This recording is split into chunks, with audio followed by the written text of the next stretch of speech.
말씀 보도록 하겠습니다. 요한계시록 21장 1절부터 8절까지 말씀 보도록 하겠습니다.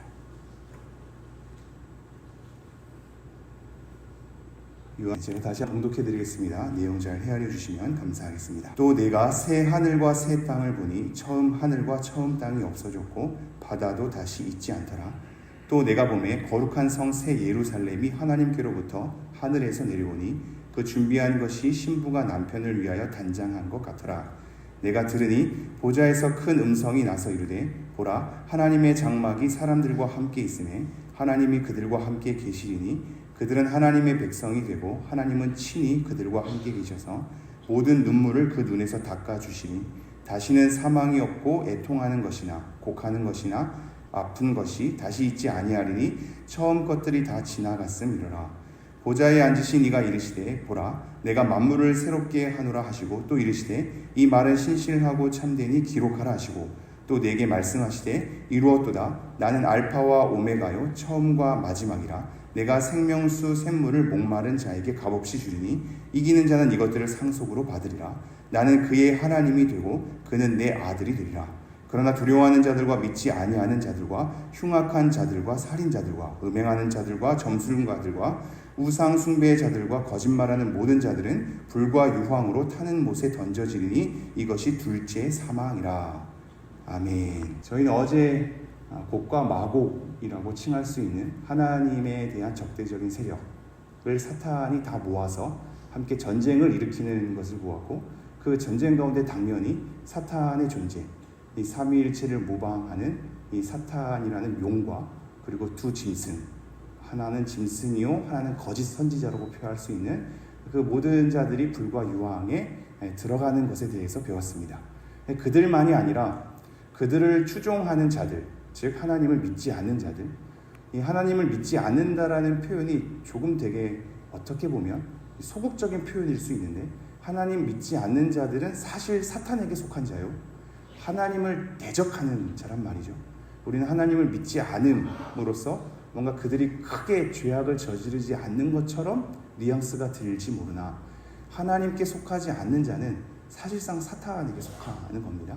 곡과 마곡으로 모이는 자들이고 하나님을 대적하고 공격하는 자들이죠. 이러한 모든 자들도 어떻게 되는지를 흰 보좌에 앉으신 하나님의 심판으로서 그들의 결국을 보았습니다. 그들은 세세토록 밤낮 괴로움을 당하는 처지 속에 있게 되는 거죠. 영원한 심판을 당하게 되는 겁니다. 그렇게 마지막의 전쟁과 흰 보좌에 앉으신 이의 심판, 그리고 나서 펼쳐지는 것이 새 하늘과 새 땅입니다. 오늘 말씀은 그냥 읽어만 봐도 굉장히 또 은혜가 될 수 있고 소망이 될 수 있는 그런 내용입니다. 제가 다시 한번 21장 1절 말씀 읽도록 하겠습니다. 또 내가 새 하늘과 새 땅을 보니 처음 하늘과 처음 땅이 없어졌고 바다도 다시 있지 않더라.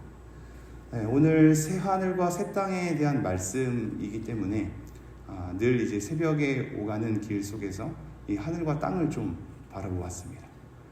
굉장히 조용하니까 뭔가 괜찮은 것 같은. 요즘에 또 풀벌레가 소리가 아름답지 않습니까? 우리 교회 앞에도 풀벌레가 또 울기도 하던데요. 그러한 조용함 속에 적막함 속에 풀벌레 소리를 듣고 오는 이 모든 사회가 괜찮아 보이죠. 그죠? 근데 우리는 다 알고 있죠. 인간이 깨어나면 시끄러워진다는 걸 말이죠. 우리가 인간이 일어나면 하루의 일과가 시작되면 우리는 또 그 속에서 고군분투한단 말이죠. 이 하늘과 땅의 실체가 죄악된 우리가 일어나게 되면 복잡하고 교묘해지고 우리 가운데 한탄과 눈물과 아픔과 분노가 일어나는 것을 보게 됩니다. 우리의 연약함 때문만이 아니라 우리의 한계 때문만이 아니라 더 나아가서 사실상 우리의 죄악 때문입니다. 이 타락한 이후에 이 세상은 생각보다 하나님을 거스르는 우리의 죄악된 모습들이 많아서 이 땅과 이 하늘에 있어서는 죄악으로 점철되어 있지요. 그래서 하나님께서는 이 새 하늘과 새 땅을 만들어낸다고 얘기하고 있거든요. 이것은 보다 조금 더 생각할 것이, 그러기에 이 땅과 이 하늘로서는 이렇게 끝나지 않는다. 이것이 다가 아니다. 이것이 좋은 모습이 아니다라는 것을 우리에게 일러주죠. 이게 왜 중요하냐면 이 역사 가운데서는 이 땅 가운데 유토피아를 지으려고 하는 사람들이 꼭 있었기 때문입니다. 유토피아라 함은 본인이 원하는 이상 사회, 이상 국가를 실현하려고 하는 것이죠. 그래서 우리가 길에 다니다 보면 이제 여호와의 증인도 만나게 되지 않습니까? 그들도 이 땅 가운데 어떤 하나님의 나라를 건설하려는 목적을 가지고 있거든요. 아니, 수많은 사람들이 신자와 비신자 할 것 없이 이 땅 가운데 유토피아, 뭔가 이상적인 사회를 건설하는 마음을 늘 지니고 있었단 말이죠. 요즘은 개인주의적인 사회로 바뀌어서 이런 마음들이 많이 옅어지나 우리 가운데는 그러한 또 소망이 싹트일 때가 있단 말이죠. 근데 명확히 뭐라고 얘기하시냐면 새 하늘과 새 땅을 창조하신답니다. 새 하늘과 새 땅을 창조하신다는 것은 이 땅 가운데 그러한 이상사회가 결국에 건설되는 것이 아님을 우리에게 얘기하고 있죠. 그런데 이게 비단 신자와 비신자 가운데서의 이상사회인 유토피아로서만 얘기가 되지 않고, 사실 청교도들 가운데서도 많은 이들이 이 재림 전에 천년 왕국을 건설하는 것에 대한 성경의 해석으로 그런 이상사회를 또한 품기도 하였습니다.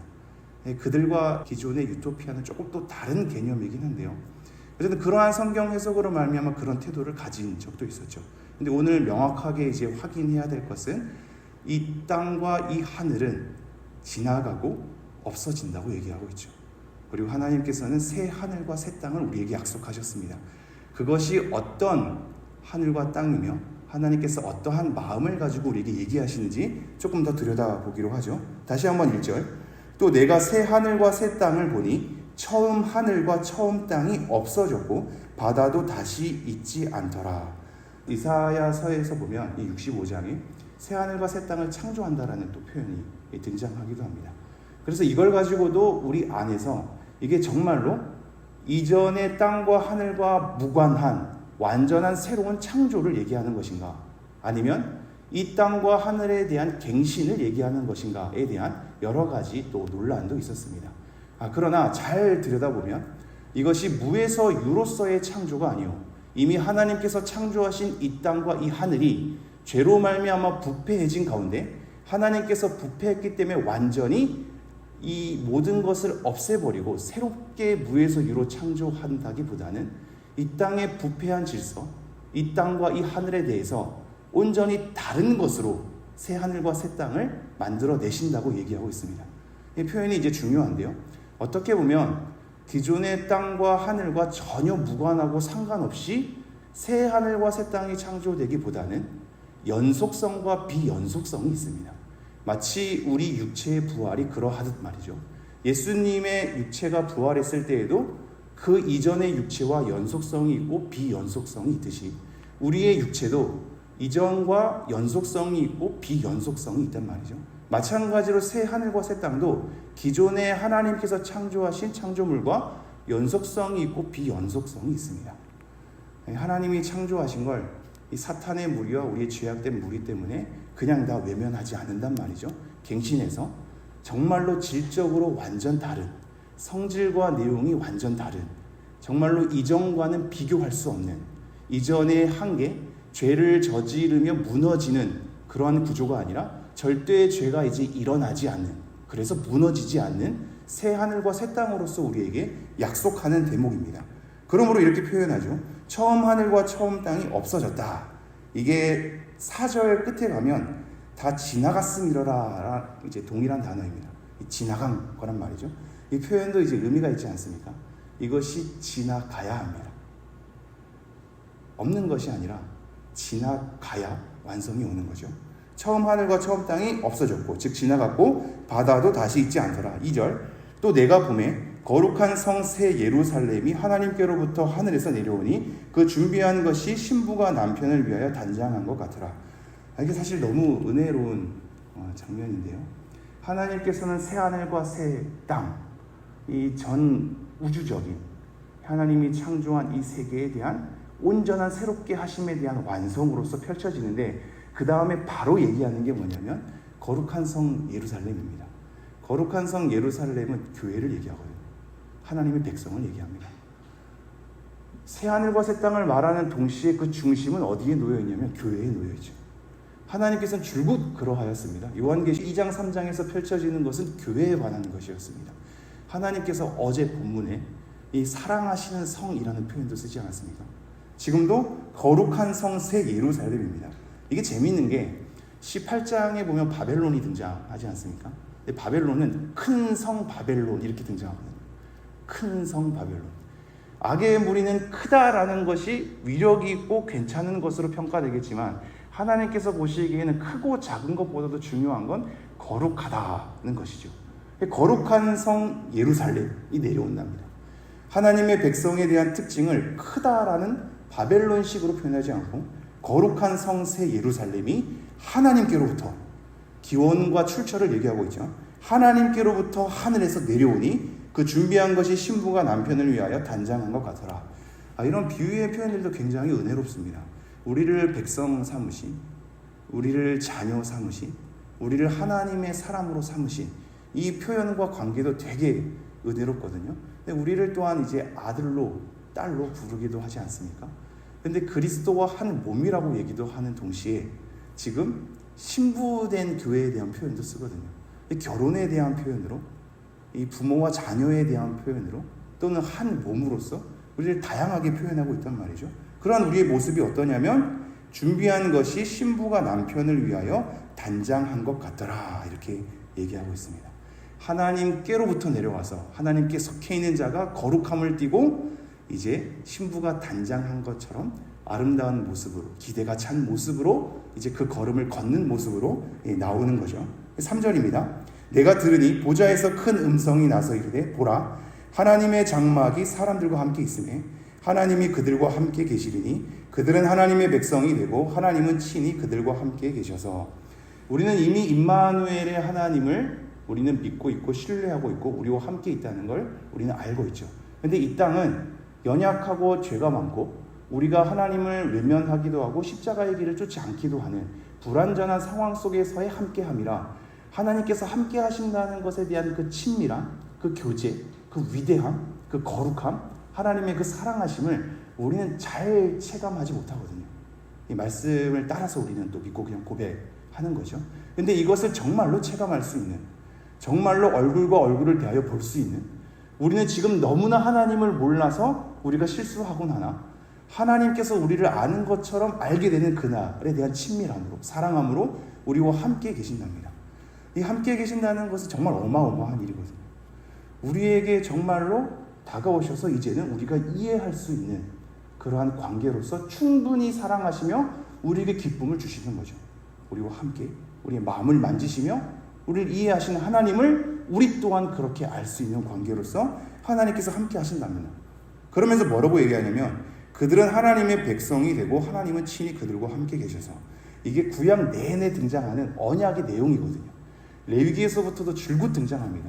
내가 너네의 하나님이 되고 너네는 나의 백성이 되리라. 이것이 구약에서부터 끊임없이 우리에게 계속적으로 얘기하는 언약의 내용인데 이것이 온전하게 성취가 되는 겁니다. 그들은 하나님의 백성이 되고 하나님은 친히 그들과 함께 계셔서.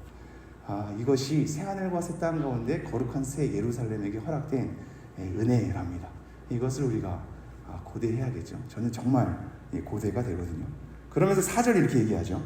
모든 눈물을 그 눈에서 닦아주시니 다시는 사망이 없고 애통하는 것이나 곡하는 것이나 아픈 것이 다시 있지 아니하리니 처음 것들이 다 지나갔음이로라. 함께 하시기 때문에, 우리를 너무나 잘 아시기 때문에 2장 3장에서 계속 하나님은 우리의 모든 행위를 아신다 이렇게 얘기하고 있지 않았습니까? 하나님께서 너무나 잘 아셔서 우리에게 다가오신 다음에 우리의 마음을 만져주시며 하나님께서 그 모든 것에 대한 연약함을 성취하시기를 뭐라고 얘기하냐면 그것이 함께 계시기 때문에 모든 눈물을 그 눈에서 닦아주신답니다. 모든 눈물을 그 눈에서 닦아주신답니다. 이것은 단지 로맨틱한 우리의 눈물을 손으로서 이렇게 닦아주시는 그 단순한 장면에만 있지 않겠죠. 우리의 존재의 완성, 우리의 삶에 걸어온 삶의 완성, 이 땅의 완성과 더불어서 이 땅의 불완전한 상황 가운데 사탄의 미혹을 받으면서 고군분투한 주의 성도들이 하나님 앞에서 그 길을 잘 살아낸 것에 대한 칭찬과 더불어 면류관을 수여하시며 우리의 눈물을 닦아주신단 말이죠. 이 눈물이 오게 되는 이유가 무엇입니까?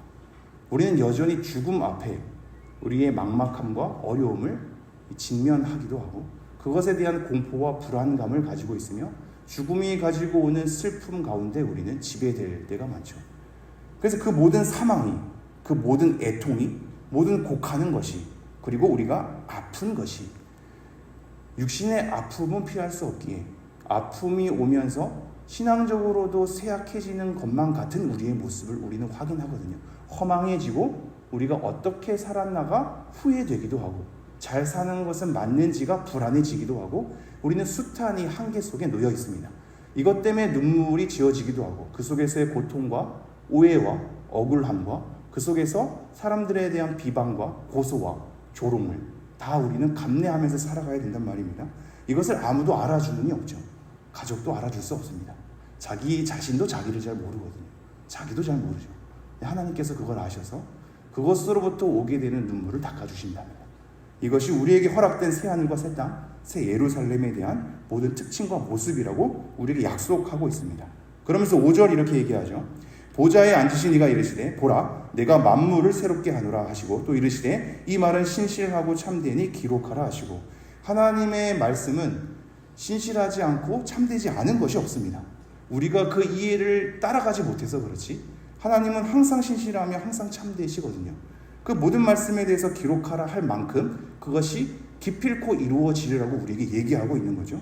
그러면서 만물을 새롭게 하신다 계속 약속하십니다. 그러면서 6절 또 내게 말씀하시되 이루었도다 나는 알파와 오메가요 처음과 마지막이라 내가 생명수 샘물을 목마른 자에게 값없이 주리니. 하나님께서 이 모든 것을 이루실 수 있는 이유는 그 존재 자체가 알파와 오메가이기 때문입니다. 처음과 나중, 시작과 끝인 분이시거든요. 이것은 이미 요한계시록 1장에서부터 우리에게 도배되어 있고 마지막 22장에도 다시 한번 약속하실 겁니다. 알파와 오메가다. 처음과 나중이다. 시작과 끝이다. 그러기에 다 이루실 수 있는 분입니다.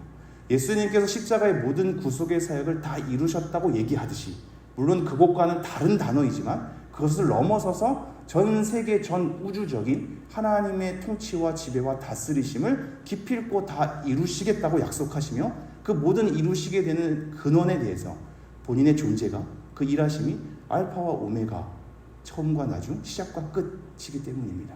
이 모든 것을 시작하신 이가 완성하실 것이고 여러분에게 허락된 선택이 마침내 하나님의 사랑 가운데 완결을 보게 될 것입니다. 하나님은 그냥 허투루 이 모든 순간순간을 다 놓치시는 분이 아니거든요. 모든 것을 다 조각조각 모아서 하나님의 선하신 뜻 가운데 그 모든 것을 이루어 주실 것입니다. 그리고 그러한 자들에게 내가 생명수 생물을 목마른 자에게 값없이 주리니 이기는 자는 이것들을 상속으로 받으리라. 나는 그의 하나님이 되고 그는 내 아들이 되리라. 이 생명의 물의 샘이라고 번역할 수 있는데 그 생명수 생물을 목마른 자, 결국 이것은 이기는 자고 또한 이것은 성도를 얘기합니다. 목마른 자에게 값없이 계속 주신답니다. 그리고 그의 하나님이 되고 아들이 될 것이라고 계속 약속해 주시죠. 그러나 8절 그러나 두려워하는 자들은 믿지 아니하는 자들과 흉악한 자들과 살인자들과 음행하는 자들과 점술가들과 우상 숭배자들과 거짓말하는 모든 자들은 불과 유황으로 타는 못에 던져지니 이것이 둘째 사망이라. 이 모든 죄악을 열거하면서 그 첫째가 두려워하는 자들이라는 독특한 표현을 쓰거든요. 겁을 많이 내서 비겁한 자들, 당당하게 담대할 수 없는 자들, 그러므로 무서워하는 자들, 하나님이 온전히 두려워할 대상인데 그것 외에는 두려워하지 말라는 말씀을 우리가 알고 있죠. 사람들은 이 땅의 권세가, 이 땅의 흐름이, 이 땅의 능력들이 두려워해서 그것을 무서워해서 비겁해지죠. 비겁한 것에서부터 출발하는 여러 가지 죄악상을 우리에게 열거하고 있습니다. 정리하겠습니다. 결국 하나님을 믿지 않는 자들, 그래서 하나님을 대적하는 자들은 불과 유황못에 영원한 고통으로 심판을 받게 될 것입니다. 하지만 우리는 하나님의 약속 가운데 새하늘과 새 땅을 보게 될 것이며 거룩한 새 예루살렘으로서 하나님의 신부가 되어서 우리에게 약속한 기쁨과 즐거움의 걸음을 걸을 것입니다. 하나님만이 우리의 모든 것을 아시니 하나님께서 눈물을 닦아주시는 것을 우리가 고대하며 우리의 현실이 막막한다 할지라도 하나님의 약속을 붙들고 우리의 삶을 정직하게 걸어내는 모두가 되었으면 좋겠습니다. 함께 기도하도록 하겠습니다.